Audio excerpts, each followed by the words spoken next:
আসসালামু আলাইকুম। আজকে আমরা নবম দশম শ্রেণী দাখিল বোর্ড 2019 এর একটি এমসিকিউ প্রশ্নের সমাধান করব। তো প্রশ্ন বলতেছে 6 এর গুণনীয়কের সেট নিচের কোনটি বের করো। তো কোন সংখ্যার গুণনীয়ক বলতে আসলে কি বোঝায়? কোন সংখ্যার গুণনীয়ক বলতে বোঝায় ওই সকল সংখ্যা যেগুলো দ্বারা এই সংখ্যাটাকে ভাগ করলে প্রতি ক্ষেত্রে ভাগশেষ কি হবে? 0 হবে। তো 6 এর গুণনীয়ক বের করার উপায় হচ্ছে তুমি লিখবা 1 * 6। 1 * 6 মানে কি? 6। এছাড়া 6 কে আর কোন সংখ্যার গুণ আকারে লেখা যায়?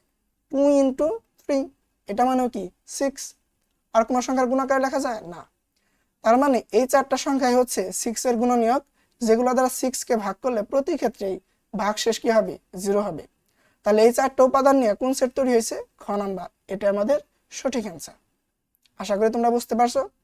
তোমরা যদি এরকম ভিডিও দেখতে চাও, ইউটিউব, ফেসবুক, টিকটক যে কোনো জায়গায় তুমি সার্চ করতে পারো @BASICSCIENCE03। তাহলে সকল জায়গায় আমাদের খুঁজে পাবে। ধন্যবাদ। আল্লাহ হাফেজ।